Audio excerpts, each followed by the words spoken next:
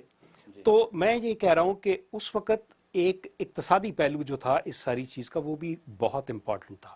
اگر آپ یہ کہیں گے کہ دو قومی نظریہ جو تھا وہ ایک سنگولر وجہ تھی پاکستان بننے کی، تو شاید میں اس کے ساتھ ایگری نہ کروں. اس کے ساتھ اور بھی محرکات تھے اور بھی ڈائنامکس تھے. ایک سیاسی ڈائنامکس تھی اس کی، اور دوسری معاشی ڈائنامکس تھی، اور ایک معاشرتی ڈائنامکس تھی. یہ ساری چیزیں پاکستان بننے کی وجہ بنی. ٹھیک. اچھا ملک صاحب، میں صرف آپ ایک بات آپ کی میں ایڈ کروں گا. آپ نے فرمایا کہ ایک ریونج بھی تھا ان کا، ہندوؤں کا. ایبسولوٹلی. دیکھیے 800 سال تک مسلمانوں نے حکومت کی متحدہ ہندوستان پر. آپ کوئی ایسی تاریخی بات یا کوئی ایسا حوالہ نہیں دے سکتے کہ جس میں ہندوؤں نے شکایت کی ہو مسلمانوں سے کہ ہمارے ساتھ زیادتی ہوئی. لیکن جس سیکولر نظام کی ہم بات کر رہے ہیں اور جس کے دائی ہمارے پڑوسی ہندوستان ہے، وہاں پر آپ دیکھیے کہ سیکولر کا کیا عاشر کر رہے ہیں وہ، اور مسلمانوں کے ساتھ کیا رویہ اختیار کیا. میرے سوال کا جواب آپ نے خود دے دیا. رسول صاحب یہ کیا فرمائیں گے آپ دو کو نہیں، میں یہ جو سب سے زیادہ جو انہوں نے بات کی، میرا خیال ہے کہ معاشرتی انفلوئنس جو زیادہ تھی، جس کی وجہ سے جو ہے یہ ہمیں پاکستان ہندوستان کی طرف جو توجہ دی گئی ہے اس وجہ سے، کیونکہ کہ آپ نے بالکل مسلمانوں کو یہ اپنی طرف سے تھا کہ جی ہمیں ڈسکرمنیشن ہو رہا ہے ہمارے خلاف، جو کہ میرے خیال سے دونوں کے ساتھ، ہندو اور مسلمانوں کے ساتھ، یہ انگریز جو ہے نا جو ڈسکرمنیشن ہے دونوں کے ساتھ برابر کا کر رہا تھا. مسعود صاحب، کچھ لوگوں کا خیال ہے کہ بنگلہ دیش کے قیام کے بعد دو قومی نظریے جی سر، بہت بات ختم ہو جاتی ہے. یہ کہنا چاہ رہے ہیں آپ کہ لوگوں کا خیال، میں نہیں کہنا اچھا چاہتا، نہیں، لوگوں کا یہ خیال ہے. نہیں، بات یہ ہے کہ بنگلہ دیش کا بننا جو تھا اس کا کوئی قومی نظریہ، پھر پاکستان جو بنا ہے اس میں بنگالیوں کا بہت بڑا ہے، اور انہی کی وجہ سے پاکستان بنا ہے، انہی کی وجہ سے پاکستان بنا ہے. سمجھے آپ؟ یہ ہے کہ مگر ان کو کیونکہ جیسے آپ بات کریں معاشرتی طور پہ ان کو ایک دم سے سائڈ لائن کیا گیا. اور آپ کسی کچھ بھی کہہ دیں کہ کوئی بھی کہ جی وہ تو مگر 1958 سے اس کے بعد تو حکومت جو تھی وہ ویسٹ پاکستانیوں کے ہاتھ میں تھی نا.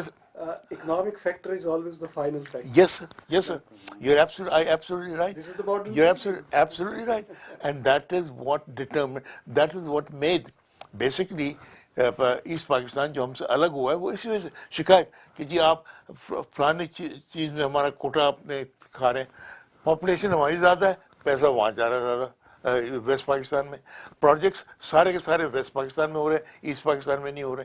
تو آل دیٹ جو آپ کہہ رہے تھے، خود آپ نے بات کی اور بڑی ٹھوس بات کی کہ معاشرتی وجہ سے پاکستان. میں کرتا ہوں ان سب چیزوں سے، لیکن ایٹ دا سیم ٹائم میں ایک واقعہ بھی کوٹ کرنا چاہتا ہوں. آپ بات ختم کر دیں. جی نہیں آپ. قائد اعظم ایک بار ایک اسکول میں گئے، وہاں پہ کوئی فنکشن تھا، تو ایک ہندو لڑکے نے ان سے سوال پوچھا کہ جناح صاحب آپ علیحدہ کیوں ہونا چاہتے ہیں، بھارت کو کیوں توڑنا چاہتے ہیں؟ تو تھوڑی دیر کے لیے قائد اعظم خاموش ہو گئے. تو ہندو لڑکوں نے تالیاں بجائیں کہ شاید جناح صاحب اس وقت لاجواب ہو گئے.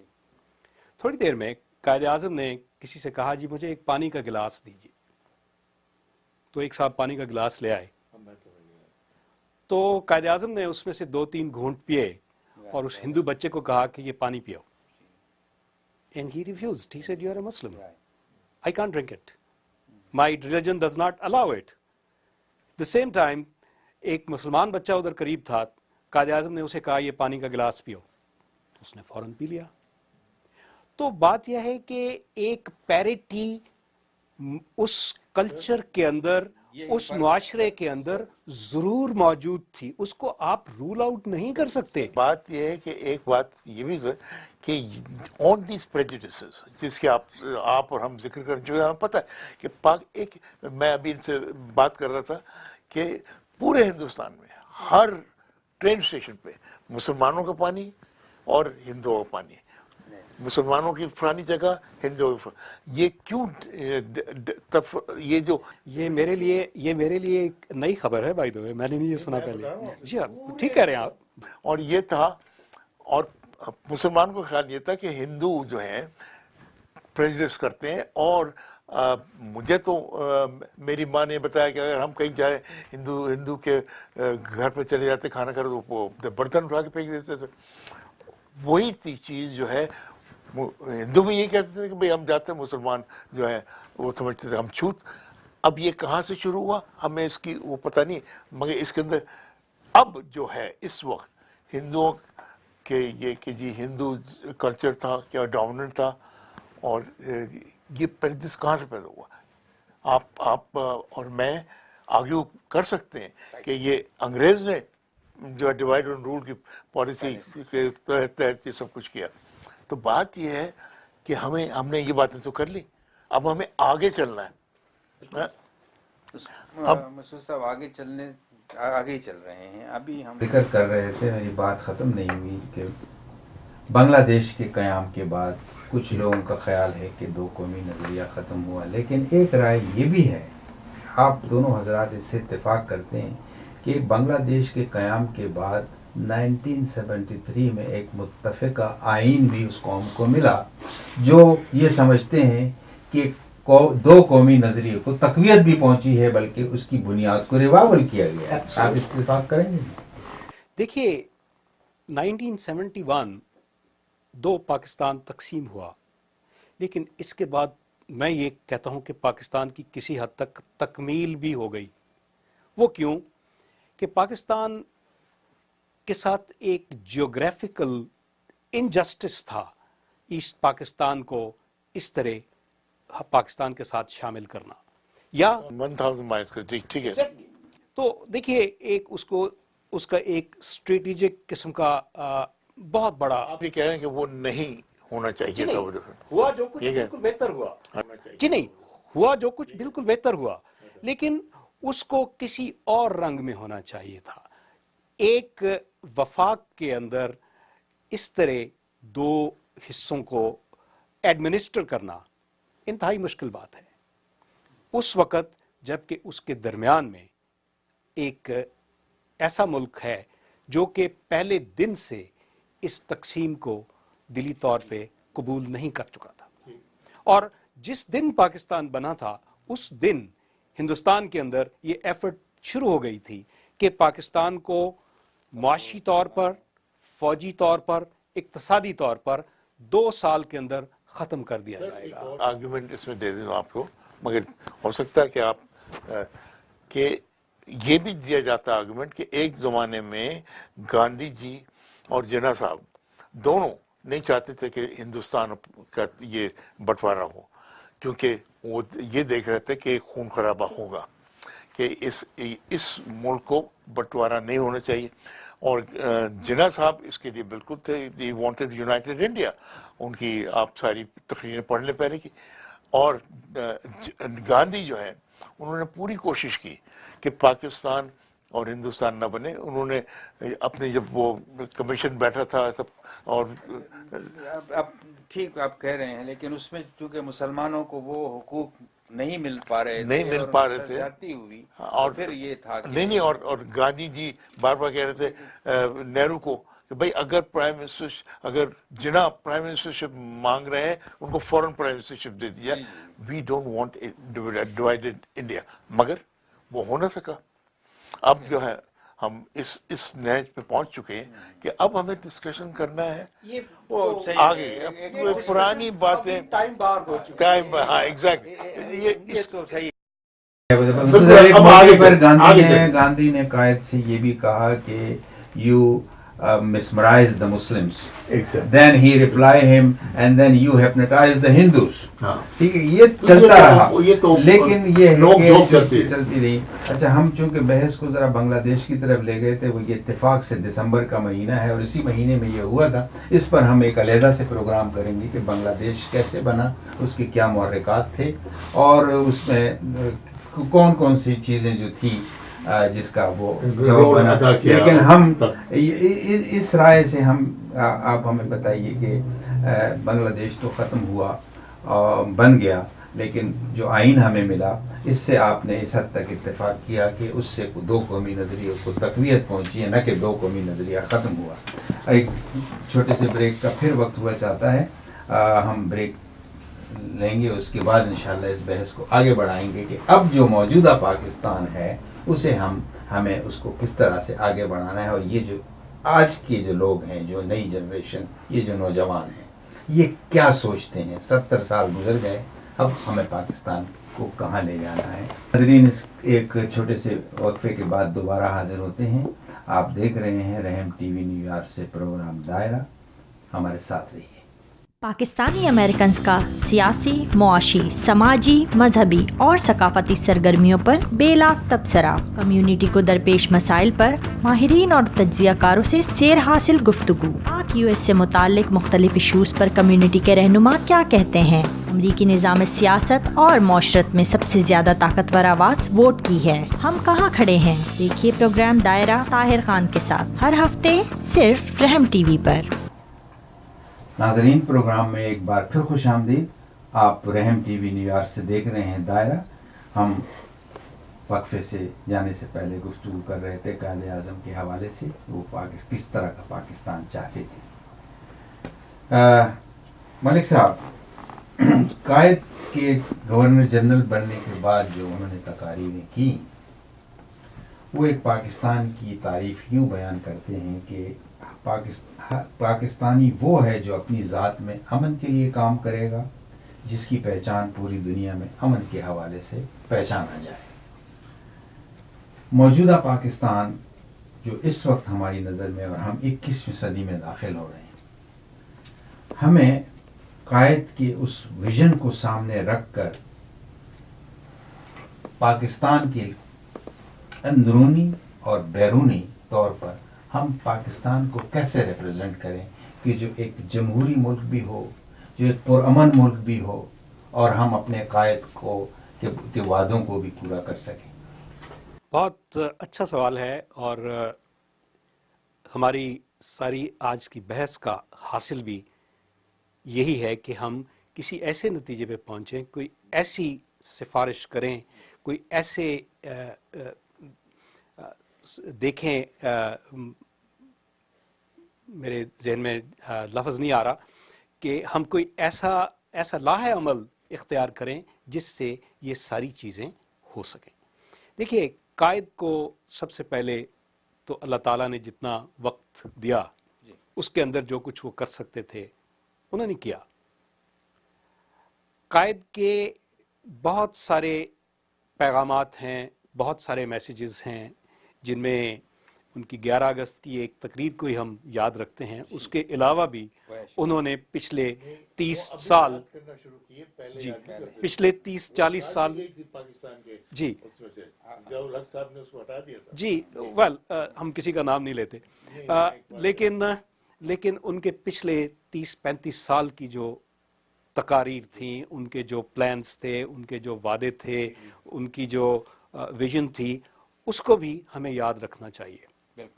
قائد نے ایک ایسی سٹیٹ ذہن میں تھی ان کے, جو کہ ایک بیلنس ہو سیکولر سٹیٹ کا اور ایک اسلامک ویلفیئر سٹیٹ کا, جو کہ ایسی ایک ماڈل پیش کرے دنیا کے اندر, جس کے اندر ایک نارمل شہری جو ہے وہ اپنے آپ کو محفوظ سمجھے، اس کے جو ضروریات ہیں وہ پوری کی جائیں، اس کے جو رائٹس ہیں، اس کے جو سول رائٹس ہیں ان کو پروٹیکٹ کیا جائے، اور اس کے لیے ایک اچھی زندگی اور ترقی کے مواقع فراہم ہوں۔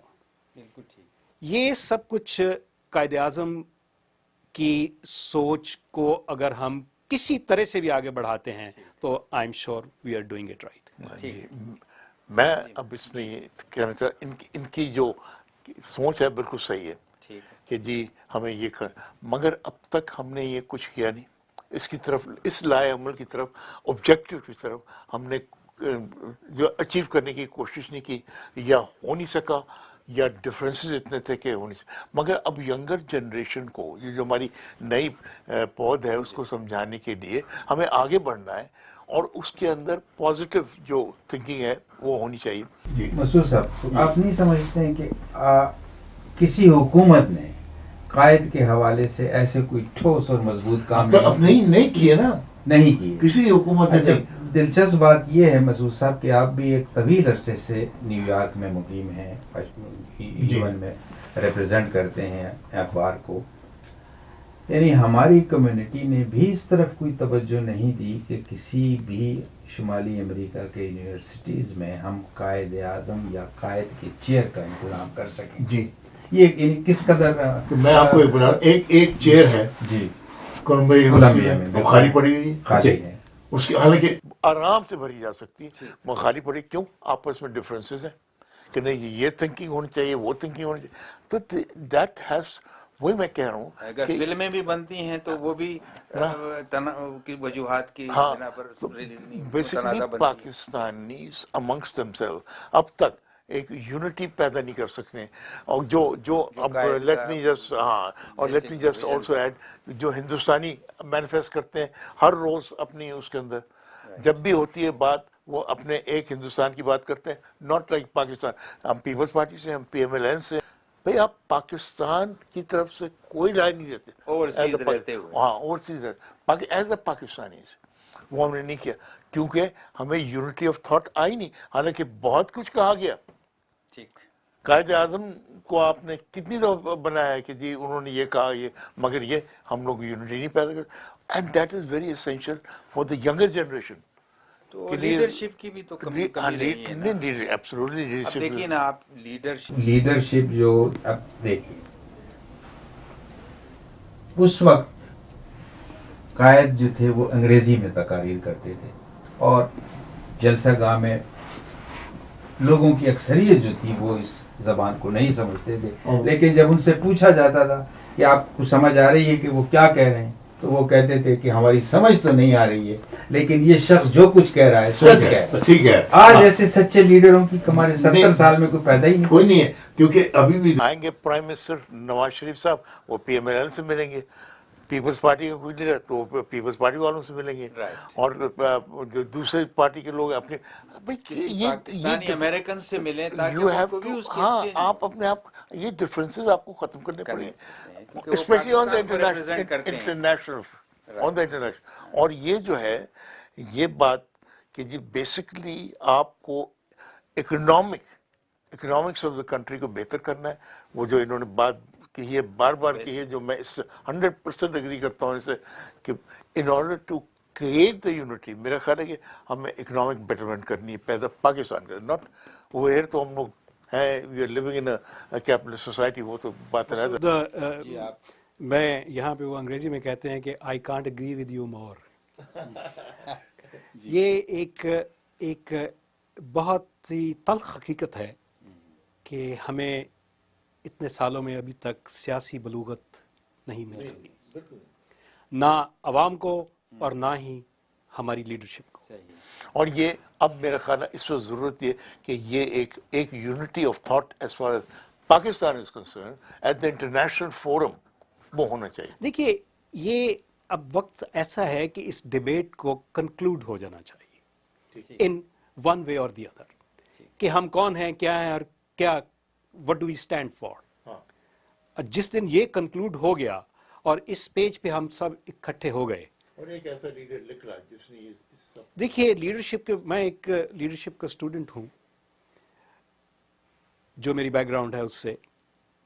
لیڈرشپ ایک ایسی چیز ہے جیسے ہوا کا اگر دباؤ کم ہو جائے تو ویکیوم ہوتا ہے، تو ویکیوم کو فل کرنے کے لیے اندھیری آتی ہے.